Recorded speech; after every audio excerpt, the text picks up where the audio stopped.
आइए सर, कुंदन शाह। तो एक बार एक लड़की मुझे मिलने आई सेट पे, तो कुंदन गुस्से में बाहर आया। उस लड़की को देख के बोलता है, स्वरूप तुमने मेकअप नहीं किया, you are not ready, shot is ready. Kundan, ये स्वरूप नहीं, मेरी फ्रेंड है। I am so sorry.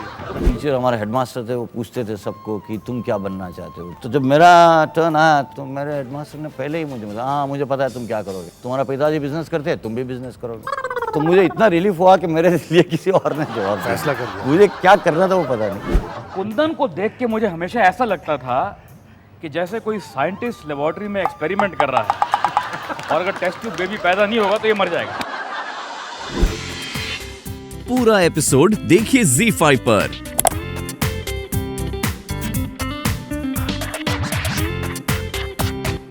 आइए इस बहुत गैर मामूली डायरेक्टर को और इस बहुत काबिल इंसान को, बहुत अजीज इंसान को मिलते हैं जिनका नाम है कुंदन शाह। आइए सर।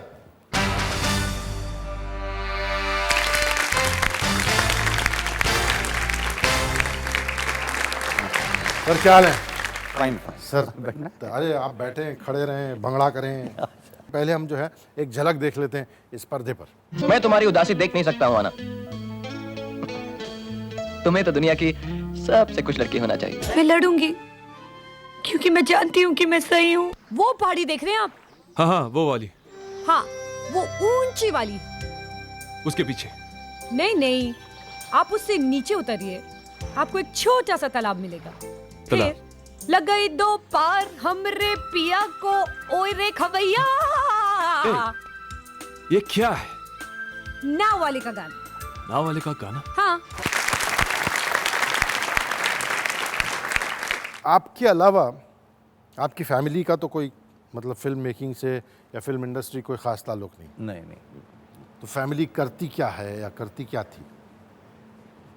पिताजी बिजनेस करते थे, माँ तो घर पे थी। तो मेरे पिताजी स्ट्रगल करने के लिए बाहर गए थे। एडन। बाहर मतलब? एडन। मेरा जन्म भी वहाँ हुआ है।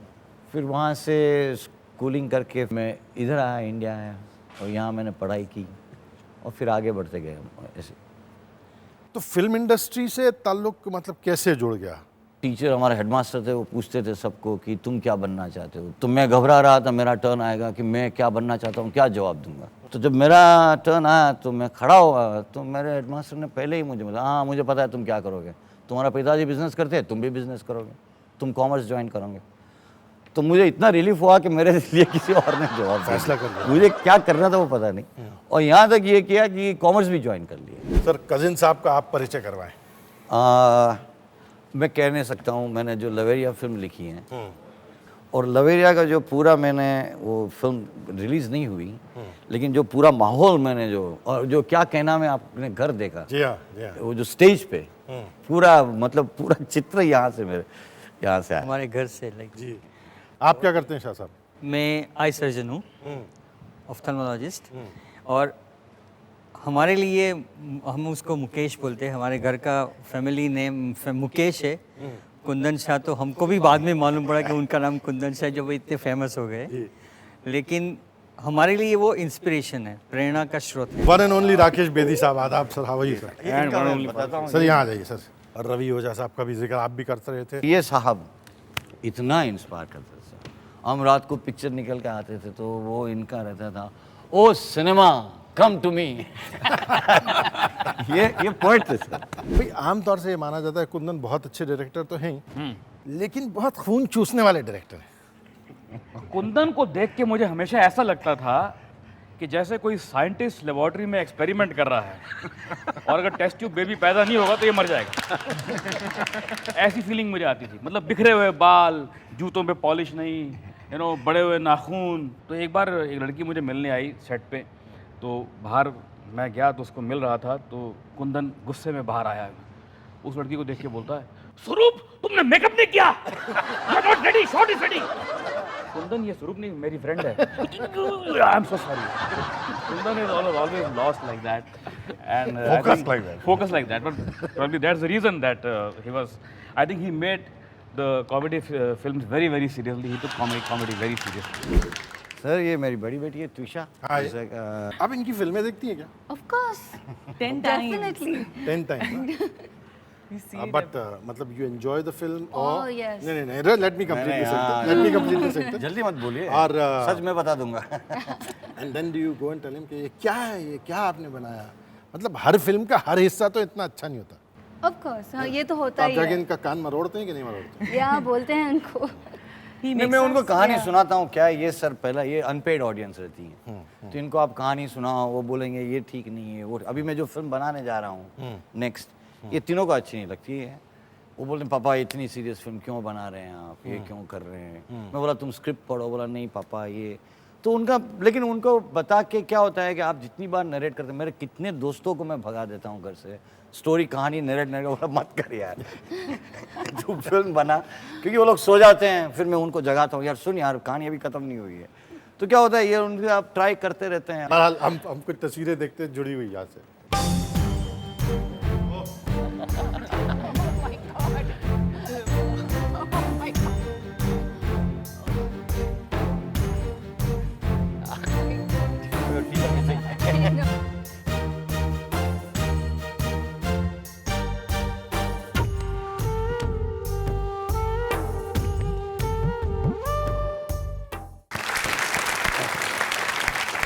अच्छा सुधीर साहब के साथ आपका तजुर्बा कैसा रहा है?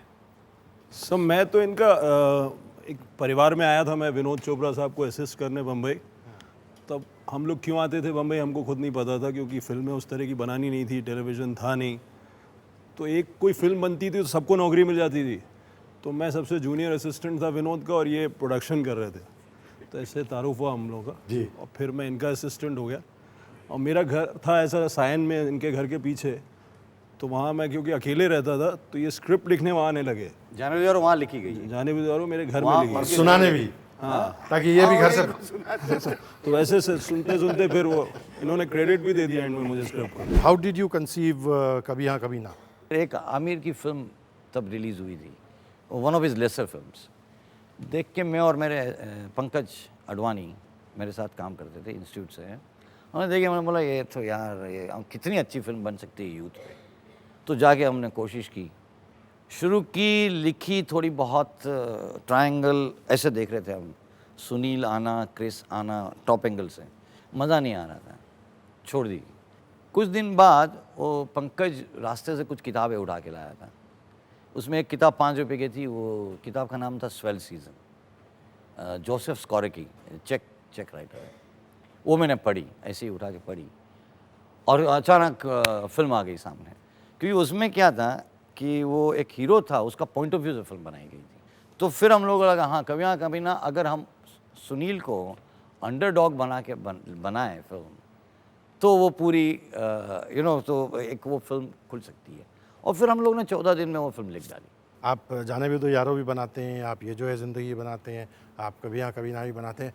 Very very very good comedies जिसके अंदर जो है ऑडियंस बड़ी एंजॉय करती है। लेकिन जो राकेश जिस तरह आपको डिस्क्राइब कर रहे थे और जो और दोस्तों ने भी डिस्क्राइब किया, he is the picture of tension when he is directing it and he makes such fabulous comedies. I mean this is a very interesting contradiction. मतलब ये कि आप अपनी स्क्रिप्ट को जब आप बना रहे हैं तब एंजॉय करते हैं या नहीं करते? मैं आप एक वाक़या सुनाता हूँ। मैं परेशान। He is got a funny sense of humour. Aziz come across. मैंने कहा मैं नहीं आ रहा हूँ, मुझे कोई सब्जेक्ट समझ में नहीं आ रहा, I don't know what to make. तुम वहाँ बैठो, मैं 1 घंटे में आ रहा हूँ। मैंने कहा मुझे किसी की मीटिंग पे जाना है, मैं तुमको 18 स्क्रिप्ट लाऊंगा।